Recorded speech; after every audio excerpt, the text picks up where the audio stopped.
Ikuti secara virtual Haul Emas 50 Tahun Pahlawan Nasional dan pendiri NU Al-Maghfurlah Kiai Haji Abdul Wahab Hasbullah Selasa 22 Juni 2021. Disiarkan secara langsung dari Pondok Pesantren Bahrul Ulum Tambak Beras Jombang melalui 50 kanal YouTube mulai pukul 19.30.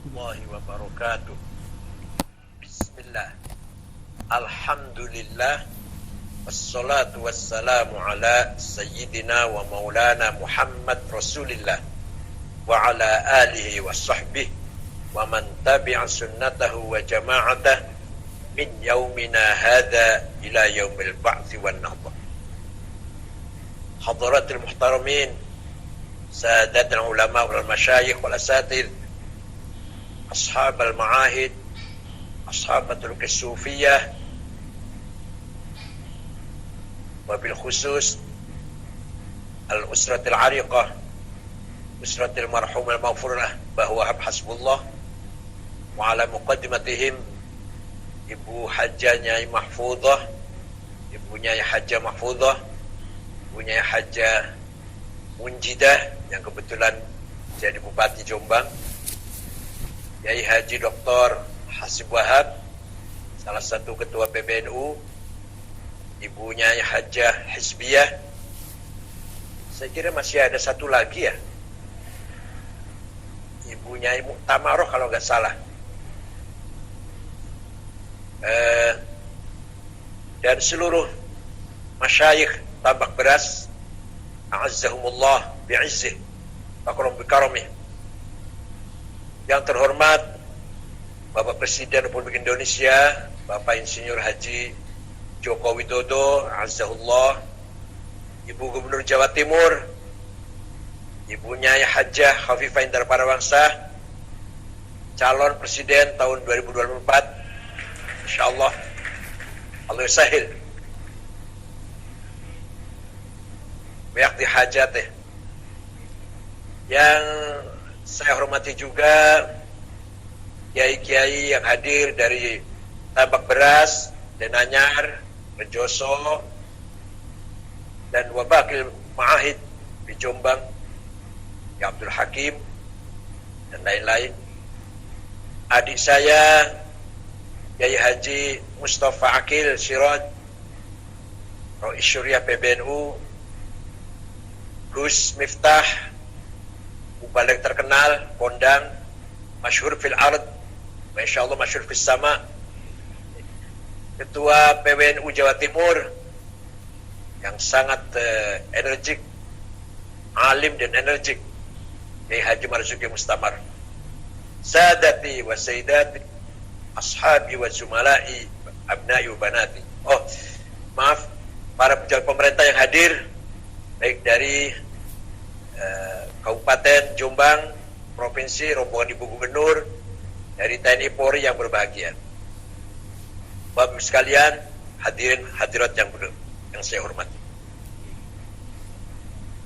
Bimunasabati dzikra dzahabiyah liwafatil marhum al-maghfurlah Bah Abdullah Hasbullah, azzahullah wa hafidhahu wa aq'adahu fi maq'adi sidqin 'inda malikin muqtadir.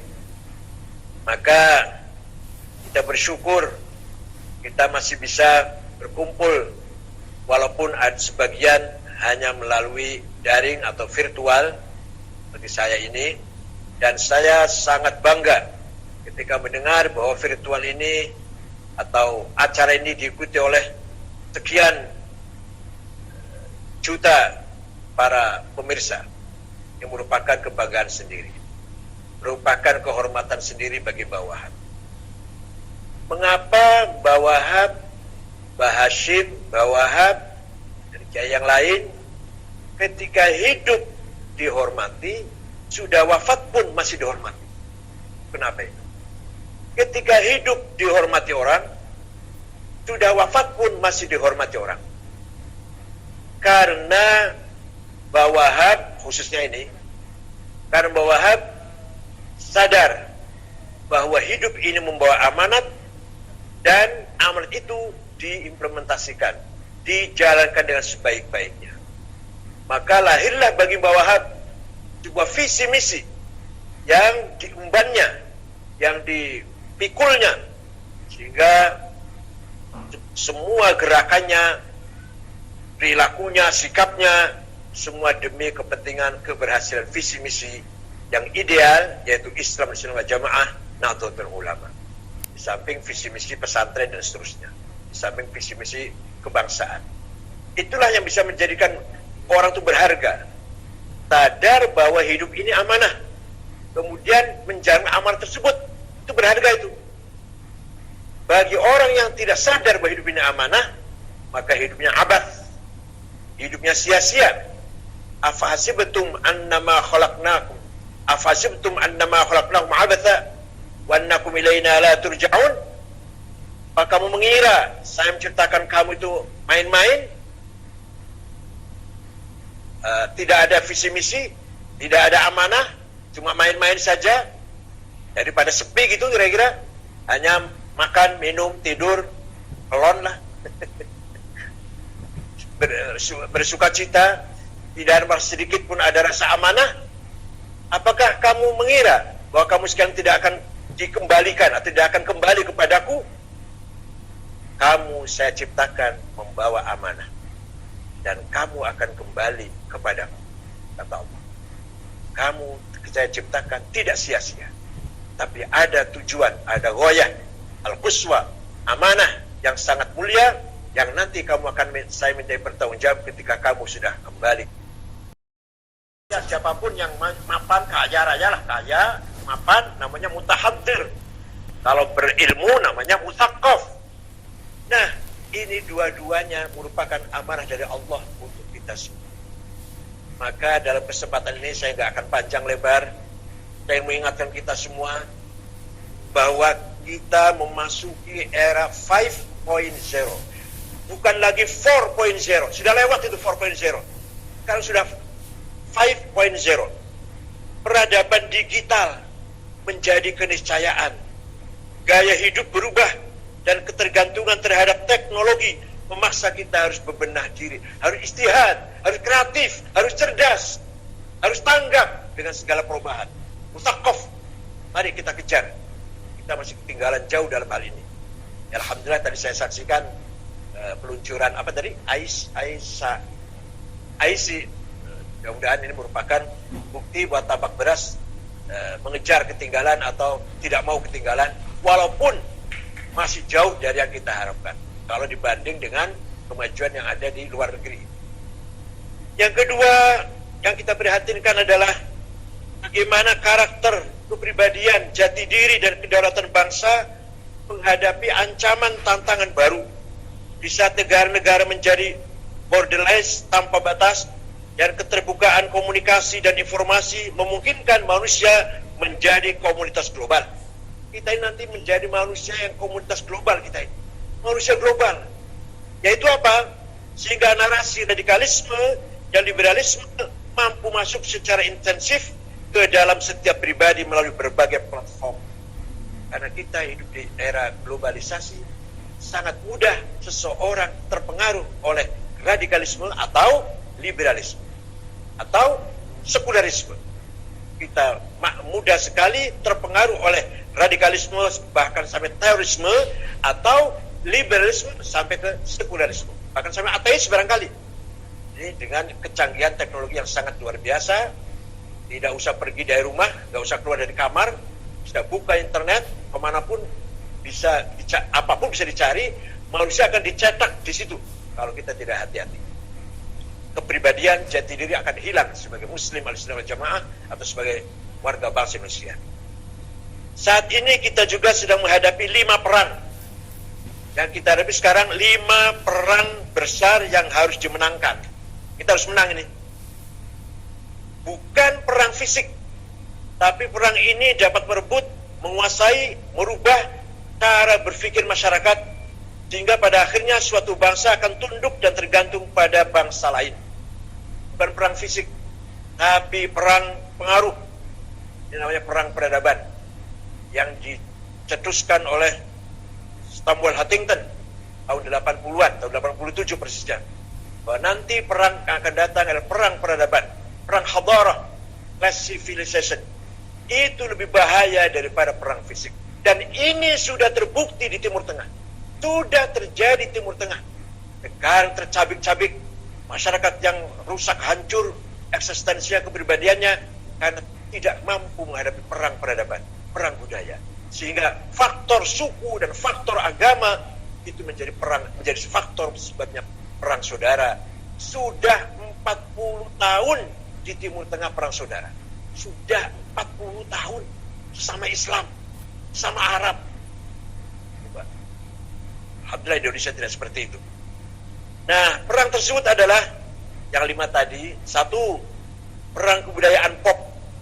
Bangun tidur sampai tidur, orang dijejeli konten film, musik, game, animasi, dan lain-lain.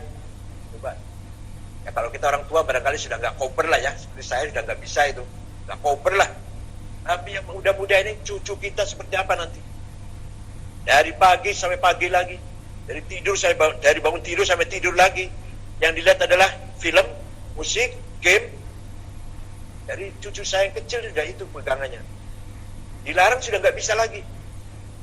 Sulit untuk dilarang. Paling-paling diarahkan sedikit bisa. Yang kedua, perang digital. Ivan Media Record. Platform digital untuk menciptakan ketergantungan dan memotret perilaku dan algoritma bangsa lain agar selalu dalam kendali. Jadi negara besar ini bagaimana mengupayakan bisa menguasai segalanya, menguasai negara kecil, negara berkembang, segalanya, termasuk database. Jangan dikira ini masalah kecil. Ini data kita yang 270 juta sudah bocor, sudah dikuasai oleh luar negeri. Ada sekian rakyat Indonesia yang sarjana sekian, yang awam sekian, petani sekian, pedagang sekian, yang profesi sekian, profesional sekian, yang masih pengangguran sekian, buta huruf sekian, yang kaya sekian, kelas menengah sekian, kelas bawah sekian, sudah bocor semua data itu. Ini menjadikan kita nanti, ya mudah-mudahan tidak terjadi, kita akan tergantung pada negara lain yang menguasai database tersebut. Kita akan tergantung. Sudah kita nggak bisa lagi mandiri lagi. Ini namanya perang digital.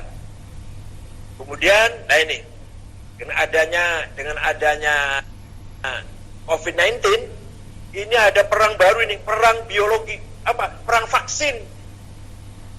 Negara yang mampu memproduksi vaksin akan menjadi pemenang dalam perang ini.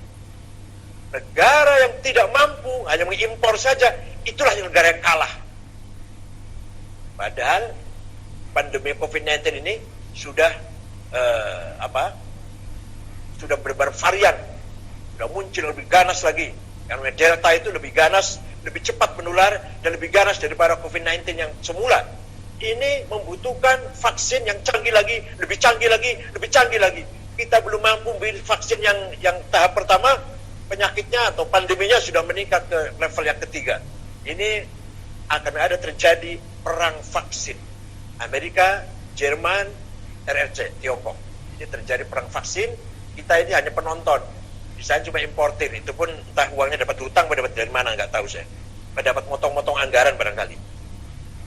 Jadi nanti akan ada perang, bukan nanti, sekarang sedang ada perang biologi, di mana penguasa industri kesehatan, vaksin misalkan, menjadi panglima yang dapat menguasai dan mempengaruhi kebijakan suatu negara.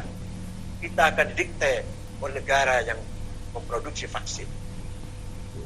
Mudah-mudahan semuanya jangan berdoa. Kita hanya mau berdoa. Mudah-mudahan tidak separah atau tidak bahaya yang kita bayangkan. Tapi jelas kita akan didikte oleh negara yang punya vaksin. Jelas. Sejauh mana pengaruhnya, nah itu nanti kita lihat nanti. Yang kelima, perang makanan, air dan energi. Siapa yang memiliki sumber-sumber makanan, air dan energi, maka akan mampu menjadi penguasa global. Itulah gambaran era globalisasi memasuki 5.0, bukan lagi 4.0. Nah ini bagaimana caranya kita tidak ketinggalan dalam hal ini. Mari kita dorong para santri terutama kader-kader NU agar menguasai memasuki era tidak boleh ketinggalan dengan pihak lain. Alhamdulillah sekali lagi saya tadi terharu bersyukur diluncurkannya IC ya, untuk menunjukkan kita tidak ketinggalan insya Allah. Di sisi lain, Indonesia sebagai bangsa dan negara yang berdaulat harus mampu menseimbangkan pengelolaan people, planet, property, dan peace untuk memperkokoh eksistensi bangsa terhadap lingkungan dan pengendalian serta pengaman kehidupan. Indonesia ini juara nomor 2 tanpa plastik setelah Cina. Jadi juara, tapi juara buang sampah plastik kemudian ke Majalengka. Di Abdul Halim, bapaknya Pak Asep yang punya pesantren Amanah di Mojokerto itu, Amanatul Ummah, itu bapaknya Abdul Halim namanya. Dari Majalengka Limunding ke Cirebon, jumpa dengan buyut saya, kakek saya keempat, Kiai Said namanya, Gedongan.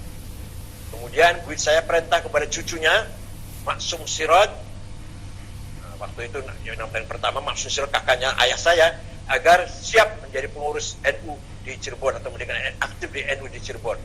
Kemudian jumpa Kiai Abbas Buntat, jumpa Kiai Syatori Arjawinangun. Kemudian ke Semarang Kiai Ridwan, Kudus Raden Asnawi Kudus, kemudian Lasem Mbah Maksum, teman beliau juga, dan Cepu Kiai Ihsan, Lombok Timur Maulana Zainuddin, dilobi oleh beliau 1 bulan, bahwa 1 bulan di Lombok Timur, merayu melobi Maulana Zainuddin temannya itu waktu di Mekah, teman itu, agar bergabung mendirikan NU. Tidak mau, sudah 1 bulan tetap menolak. Ini mendirikan sini Nahdlatul Wathon itu. Nah, Mbah Wahab mendapatkan kader NU di Lombok Tengah, namanya Tuan Guru Faisal dan Guru Hasun.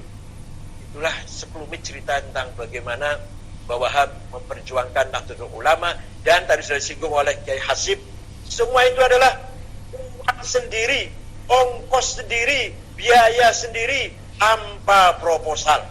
Waktu itu belum ada proposal ya, belum ada tradisi proposal. Ya Allah, Mbah Wahab, Masya Allah, seperti apa itu? Saya bayangkan, saya saja sekarang muter-muter itu, naik pesawat, naik mobil, capeknya luar biasa kalau nggak istirahat.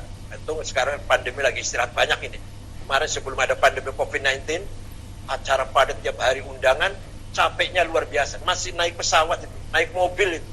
Mbah Wahab, kita bayangkan naik apa ya kira-kira waktu itu, dan seperti apa transportasi, seperti apa jalan yang ada ketika itu tahun 28, tahun 30. Itulah Mbah Yai Rasulullah. Dan wajar kalau NU sekarang berkah, insya Allah qaimah wa daimah ila yaumil qiyamah insyaallah, bi barakati Mbah Hasbullah, Mbah Hasyim Asy'ari, Mbah Syamsuri, dan kiai-kiai yang lain.